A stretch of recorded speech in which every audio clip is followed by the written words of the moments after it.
Assalamualaikum warahmatullahi wabarakatuh. Bismillahirrahmanirrahim. Alhamdulillahi rabbil alamin. Wa afdalus salati wa atammu taslimi ala sayyidina Muhammadin wa ala alihi wa sahbihi ajma'in. Rabbi shrah li sadri wa yassir li amri wahlul 'uqdatam min lisani yafqahu qawli. Subhanaka la ilma lana illa ma 'allamtana innaka antal alimul hakim.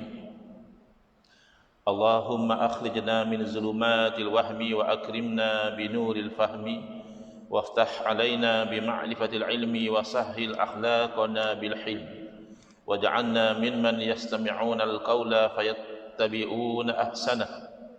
Allahumma آت نفوسنا تقواها وزكها أنت خير من زكاها أنت وليها ومولاها. اللهم أرنا الحق حقا وارزقنا اتباعه وأرنا الباطل باطلا وارزقنا اجتنابه.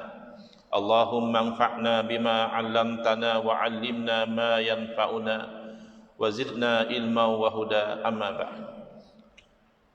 Alhamdulillah muslimin, hadirin Jumaat yang saya hormati, moga-moga kita semua dirahmati dan diberkati oleh Allah Subhanahu wa taala, dan moga-moga kita semua dikurniakan oleh Allah Subhanahu wa taala kefahaman yang baik di dalam urusan agama sesuai dengan sabda junjungan Nabi kita Nabi Muhammad sallallahu alaihi wasallam, man yuridillahu bihi khairan yufaqihuhu fid din. Barang siapa yang Allah nakkan dengan dia kebaikan, nescaya Allah beri dia faham dalam urusan agama. Dan moga-moga kita semua dikurniakan oleh Allah Subhanahu wa taala akhlak yang mulia sesuai dengan sabda Nabi sallallahu alaihi wasallam, innama bu'istu liutammima makarimal akhlak. Hanya saja saya dibangkitkan demi untuk menyempurnakan kemuliaan akhlak. Alhamdulillah, tengah hari ini insya-Allah kita akan menyambung pengajian kuliah Jumaat bulanan, hari Jumaat yang kedua, anjuran Masjid Bukit Aman menggunakan kitab Kekeliruan Umat. Inilah jawapannya. Susunan Al-Fadil Ustaz Mahathir bin Haji Jul hafizahullah taala wa nafa'ana bihi wa bi'ulumihi fid dharain amin. Kita sampai ke muka surat 136, iaitu pendapat ulama tentang tabarruk. Apakah pendapat para alim ulama tentang tabarruk? Tabarruk daripada perkataan bahasa Arab, tabarraka yatabarraku tabarrukan, iaitu mengambil berkat, mengambil kebaikan dari sesuatu. Kalau kita boleh refresh semula perbincangan kita dalam kuliah pada bulan yang lalu, apakah dalil yang membolehkan kita itu mengambil berkat, mengambil kebaikan dari sesuatu atau disebut tabarruk? Itu daripada ayat suci Al-Quran dan juga hadis-hadis Nabi sallallahu alaihi wasallam. Dalam Al-Quran surah Yusuf ayat 93, Allah Taala merakamkan kata-kata Nabi Yusuf alaihi salam kepada saudara-saudara baginda berkaitan dengan masalah penyakit mata yang dihadapi oleh ayahanda baginda, iaitu Nabi Yaqub alaihi salam. Kata Nabi Yusuf alaihi salam, idhabu biqamisi hadha fa'alquhu ala wajhi abi ya'ti basira. Pergilah kamu wahai saudara-saudaraku dengan membawa qamis, iaitu baju, mungkin orang Melayu panggil jubah. Qamis iaitu baju yang saya punya ini, lalu usapkanlah ke wajahnya, ke wajah ayah kita, ke wajah bapa saya, yakni bapa kita, ya'ti basira, nescaya bapa saya nanti akan dapat melihat. Ini namanya ambil berkat. Dari segi hakikat akidah kita kena faham di sana ada 3 hukum. Satu namanya hukum akal. Akal melihat sesuatu mesti begitu, itu namanya wajib. Akal mengatakan sesuatu itu tak mungkin begitu, itu namanya mustahil. Akal mengatakan boleh jadi begitu atau boleh jadi tidak, itu namanya jaiz. Hukum akal terbahagi 3. Ini ada kaitan yang sangat rapat dengan akidah, keyakinan. Tapi ada di sana yang namanya hukum adat, iaitu berkaitan berdasarkan eksperimental. Kita lakukan sesuatu dan kita perhatikan natijahnya berulang kali, maka kita kaitkan ada dan ada dan tiada, tiada dan ada, dan tiada dan tiada. Kita kaitkan itu kenapa? Kerana itulah pengalaman kita setelah kita melakukan sesuatu. Contoh, kita biasa makan. Dan bila kita makan, pengalaman kita akan rasa kenyang. Dan sebaliknya bila kita tidak makan, lama kelamaan kita akan rasa lapar. Ya? Inilah pengalaman yang kita biasa alami. Maka dari segi hukum adat, bukan adat Melayu, adat Cina, adat India, bukan. Ini adalah causal connection between cause and effect. Ini adalah kaitan sebab dan musabbab. Jadi makan menjadi sebab kepada kenyang. Itu dari segi hukum adat. Dari segi hukum akal, pastilah kenyang itu adalah diciptakan oleh Allah Ta'ala. Kerana akal tidak boleh terima berlaku sesuatu luar daripada kuasa Allah. Maknanya kalau Allah nak ciptakan kenyang tanpa makan, boleh. Dan Allah tak mahu ciptakan kenyang walaupun sudah makan, pun boleh. Tetapi yang hukum adat kata, ada kenyang dengan ada makan. Ada lapar dengan tiada makan. Itu ada dan tiada. Tiada dan ada, tiada lapar dengan ada makan. Tiada dan tiada, tiada kenyang dengan tiada makan. Ini ketetapan adat, kebiasaan, ya? Berkaitan antara sebab dan musabbab. Dan inilah konsep tabarruk. Yang mengambil berkat itu hanya sebab semata-mata. Hakikat dari segi akal menetapkan bahawa segala kebaikan adalah daripada Allah Subhanahu wa taala. Menolak segala keburukan juga adalah daripada Allah Subhanahu wa taala. Jadi ambil berkat ini sebab yang tidak nyata, sebagaimana sebab kita berubat, misalnya makan Panadol hilang pening. Itu masih hukum adat. Itu masih berdasarkan percubaan. Ada juga kadang-kadang makan Panadol masih pening. Ada juga kadang-kadang kita pening, kita tak makan apa pun, kita rehat sekejap, hilang pening. Jadi berkaitan antara barakah dengan apa yang kita dapat setelah kita ambil berkat, itu hanya perkaitan adat sahaja. Kita kena yakin sebagai orang Islam, kebaikan yang sebenar adalah daripada Allah Subhanahu wa taala. Jadi sama dalam kes yang dirakamkan dalam Al-Quran, yang menyembuhkan sakit matanya Nabi Yaqub alaihissalam bukan baju, bukan komisnya Nabi Yusuf alaihissalam. Yang menyembuhkan mata Nabi Yaqub alaihissalam adalah Allah.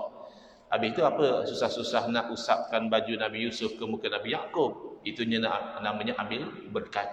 Ya, baju seorang yang dipakai oleh seorang Rasul ada barakah, ada kebaikan. Kot kita nak cuba baju kita, janganlah kot. Makin masalah mata hamba Allah tu nanti.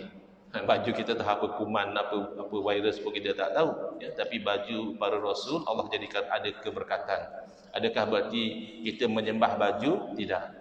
Sebagaimana kita tidak menyembah nasi, walaupun kita gunakan nasi untuk kenyang.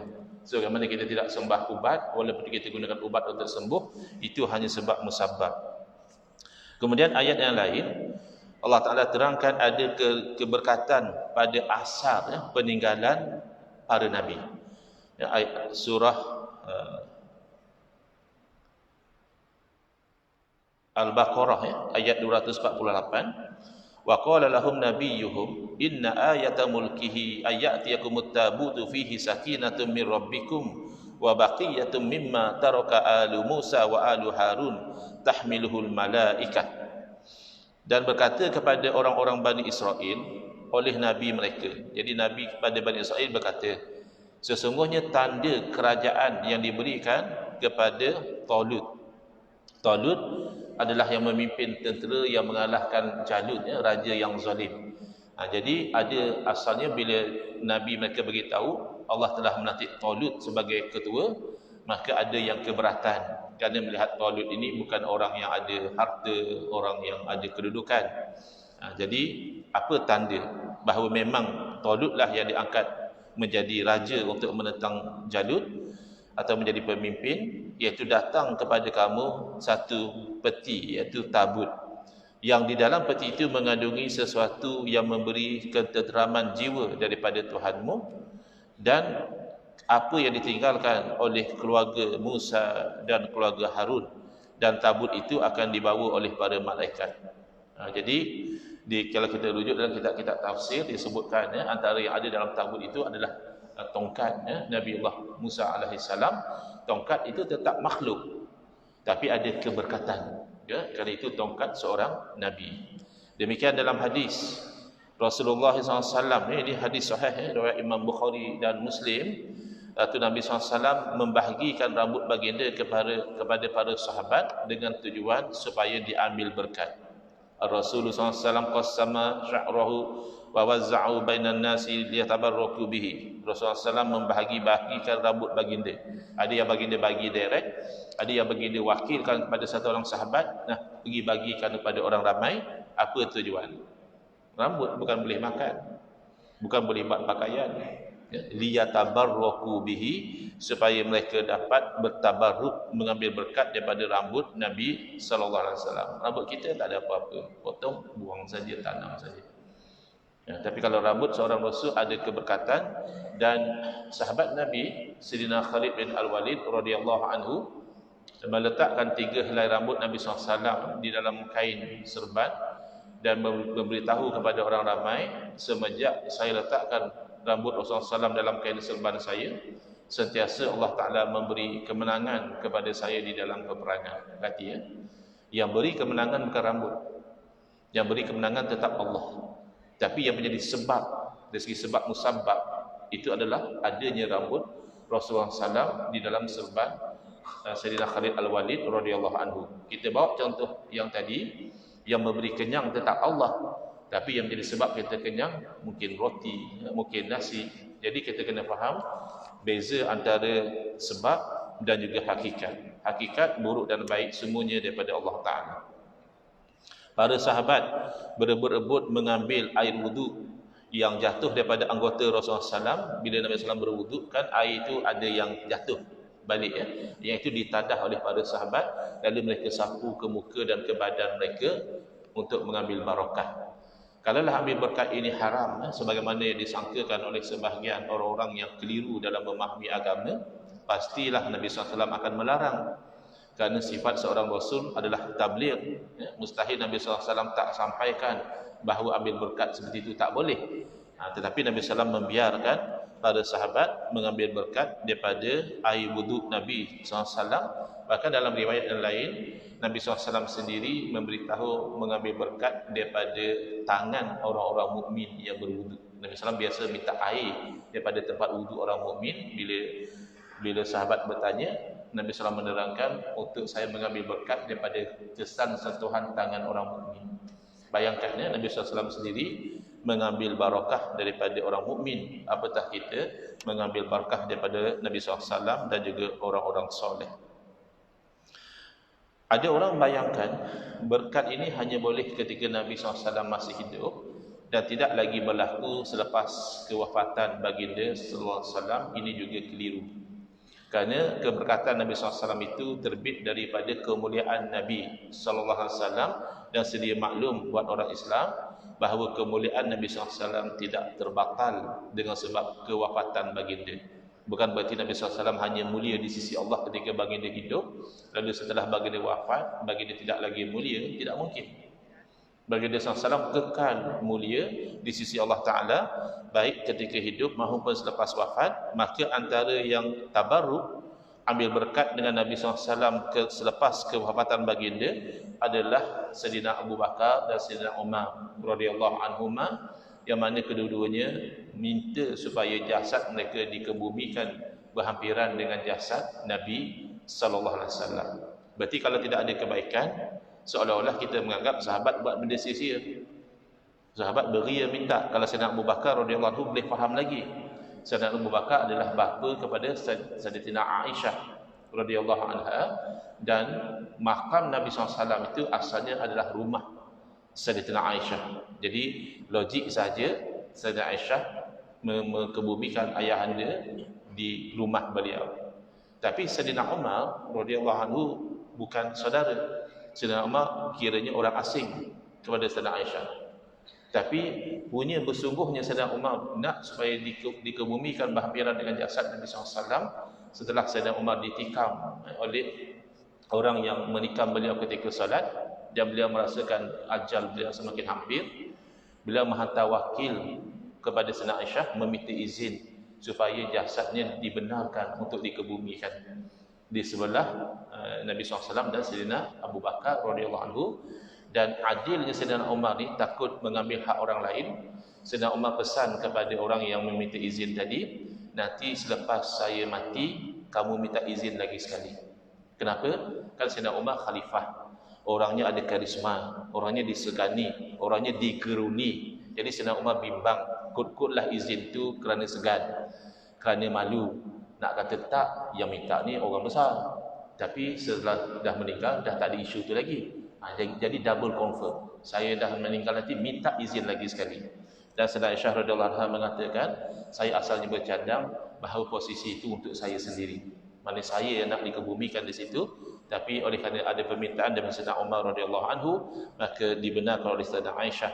Berarti pada sahabat tidak ada masalah mengambil berkat dengan Nabi SAW walaupun selepas kewafatan Nabi SAW. Ummu Salamah memiliki beberapa helai rambut Nabi SAW yang beliau simpan dalam sebuah botol perak. Dan apabila orang ada penyakit, mereka akan berjumpa dengan Ummu Salamah, mengambil berkat daripada rambut Nabi SAW, dan dengan izin Allah penyakit mereka sembuh. Jadi jangan keliru ya. Ada orang kata syirik kalau kita ambil berkat syirik. Tidak. Kalau kamu syirik itu, kamu menganggap bahawa perkara itu memberi kesan dengan sendiri, iaitu syirik. Berarti bukan Allah yang sembuhkan, ubat yang sembuhkan. Syirik. Bukan kamu sembah ubat, tapi bila kamu beriktikad memang ubat yang menyembuhkan, bukan Allah, itu syirik. Tapi kalau kamu tahu ubat ini hanya usaha ikhtiar, sebab dan musabab, yang menyembuhkan sebenarnya adalah Allah, itu tidak masalah. Dan itu pun cara kita hidup di dunia ini, berinteraksi dengan asbab, berinteraksi dengan cause and effect. Setelah Rasulullah SAW wafat, Sayyidatina Asma binti Abu Bakar radhiyallahu anha menjadikan pakaian baginda, baju baginda juga sebagai penawar. Apabila beliau atau sesiapa saja merasa tidak sihat, maka akan mencelupkan baju Nabi SAW ke dalam air, dan air celupan itu diberi minum kepada orang yang sakit, dan dengan izin Allah pesakit itu sembuh daripada penyakit yang dihidapi. Demikian sahabat Nabi Sayyidina Abdullah bin Umar radhiyallahu anhuma memegang tempat duduk Nabi SAW di mimbar dan mendekatkan wajahnya di situ, tabarrukan, mengambil berkat, bukan menyembah. Mimbar tidak. Baik. Kembali kepada pendapat ulama tadi, jawapan. Ya, para ulama membolehkan amalan tawassul, juga membolehkan tabaruk, istighosah dan juga isti'anah. Soalan, bolehkah bertabaruk mengambil berkat dengan jenazah dan kubur para alim ulama, mengambil kebaikan dengan orang-orang soleh padahal mereka telah meninggal dunia? Adapun mengambil kebaikan daripada orang soleh yang masih hidup, itu tidak ada pertikaian. Itu semua pihak terima. Ada orang soleh, orang baik, kita pergi dekat dia, ziarah dia, ambil berkat, ambil kebaikan dengan berada hampir dengan dia, berbual dengan dia, itu boleh. Tapi yang mereka pertikaikan kalau orang soleh itu telah meninggal dunia. Jawapan, kubur sahabat Nabi, iaitu Sayyidina Bilal Rabah Al-Habsyi, iaitu muazzin, tukang azan Rasulullah SAW, dan salah seorang daripada manusia yang mulia yang dikasihi oleh Allah dan Rasulnya, yang terletak di Damsyik, di Dimashq, di Syria, adalah antara kubur yang selalu dizarahi dan diambil berkat oleh kaum muslimin.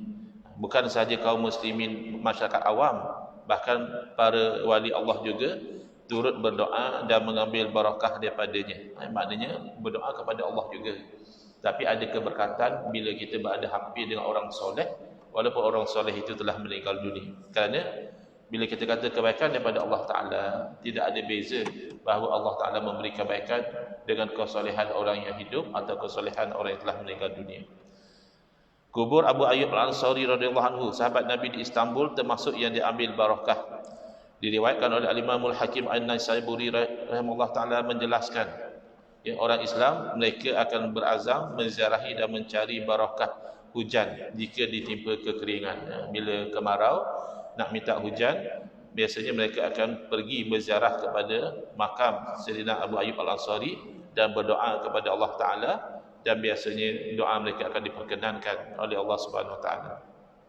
Demikian ulama salaf. Al-Imam Syafi'i rahimahullah ta'ala sendiri, apabila ada sebarang hajat, Imam Syafi'i akan solat 2 rakaat, kemudian beliau keluar menzarahi ke makam Imam Abu Hanifah dan berdoa kepada Allah Ta'ala di situ. Dan pengalaman beliau adalah sentiasa Allah Ta'ala perkenankan doa beliau. Itu namanya barakah. Kemudian Syekh Ibn Taymiyah sendiri meriwayatkan kisah bagaimana Imam Ahmad bin Hanbal rahimahullah ta'ala bertabaruk setelah kewafatan Imam Syafi'i rahimahullah ta'ala. Al-Imamul Hafiz Al-Iraqi dalam kitabnya Fathul Muta'al meriwayatkan bahawa Imam Ahmad bin Hanbal rahimahullah ta'ala membolehkan orang mencium makam Rasulullah SAW, makam para wali Allah dan orang soleh yang lain sebagai tabaruk, ya, sebab memang nak cium jenazah tak boleh, telah dimakamkan. Jadi orang yang ziarah itu boleh atau tidak dia mencium makam? Secara hukum boleh. Secara peraturan, kalau tidak dibenarkan oleh pihak yang berkuasa, polis dia tak bagi, jangan katakan cium, nak dekat pun tak boleh, maka kita kena taat kepada waliul amri. Kena taatlah kepada pemerintah. Kalau pemerintah kata jangan hampir, kalau nak ziarah dekat sini saja, maka kita patuhi, ya, peraturan yang telah ditetapkan, tapi dari segi hukum boleh, ya. Selanjutnya Al-Imam Al-Iraqi berkata, apa yang mengherankan, meriwayatkan bahawa Imam Ahmad bin Hanbal rahimahullah ta'ala pernah bertabaruk dengan meminum air yang direndam pakaian Imam Syafi'i rahimahullah ta'ala. Malah Al-Imam Ibn Taymiyah sendiri juga meriwayatkan bahawa Imam Ahmad bin Hanbal pernah bertabaruk di sisi makam Imam Syafi'i rahimahullah ta'ala. Jadi semua ini hanyalah ambil barakah daripada kesolehan orang yang soleh, dan orang yang soleh adalah barakah kerana amal soleh mereka. Jadi kalau kita boleh kembali kepada titik temu di situ, supaya tidak ada polemik dan konflik yang terlampau berpanjangan, mengambil kebaikan daripada amal soleh itu sepakat. Ya, golongan yang anti kepada tabarruk, yang tak suka ambil berkat ini pun dia setuju, ya, bahawa orang boleh ambil kebaikan dengan amal soleh. Jadi kesinambungan daripada situ, amal soleh itulah yang menjadikan orang itu orang soleh. Maka apa beza ambil berkat dengan amal soleh dengan ambil berkat dengan orang soleh? Kerana orang soleh itu jadi orang soleh kerana amal soleh dia. Jadi di situ titik temu sebenarnya untuk kita memendekkan pertikaian dan perbalahan dalam isu tabarruk. Dan insya-Allah dalam kuliah yang akan datang kita akan bawa satu kisah yang menarik, satu dialog antara dua orang ulama besar di Arab Saudi. Kedua-duanya telah meninggal dunia, iaitu almarhum As-Said Alawi bin Abbas Al-Maliki dan Syekh Abdul Rahman bin Nasir As-Sa'di. Kedua-duanya ulama besar Arab Saudi, tapi mempunyai aliran pemikiran yang berbeza. Syekh Al-Maliki dengan aliran Ahli Sunnati wal Jamaah, sementara Syekh As-Sa'di dengan aliran Wahabi. Ada sedikit perbezaan dalam isu tabaruk antara dua aliran ini, dan berlaku hiwar, berlaku dialog antara mereka tentang hukum mengambil berkat daripada air hujan yang jatuh daripada pancur emas di Kaabah. Sebab bila hujan turun, air hujan itu akan mengalir daripada pancur emas yang ada di Kaabah. Jadi sebahagian orang Hijaz, mereka akan pergi ambil air itu, mandi dan berambil berkat. Jadi situ berlaku pertikaian, tapi dengan cara yang penuh adab, dengan cara yang penuh sopan, dan akhirnya dapat satu kesimpulan daripada dalil ayat suci Al-Quran tentang tabarruk air hujan yang turun daripada Kaabah. Macam mana ceritanya? InsyaAllah pada kuliah yang akan datang. Wabillahi taufiq wal hidayah. Wassalamualaikum warahmatullahi wabarakatuh. Bismillahirrahmanirrahim. Alhamdulillahirabbil alamin. Wassalatu wassalamu ala asyrafil anbiya'i wal mursalin wa ala alihi wa sahbihi ajma'in. Allahumma shrah sudurana wa ahsin akhlaqana wa azim ujurana wa nawwir qulubana bi nuri hidayatika kama natarada bi nuri syamsika abadan abada. Allahumma anqulna min dhillil ma'siyati ila azzi ta'ati ya arhamar rahimin. Wa sallallahu ala sayyidina Muhammadin wa ala alihi wa sahbihi wasallam. Walhamdulillahi rabbil alamin. Amin ya rabbal alamin wal afu minkum.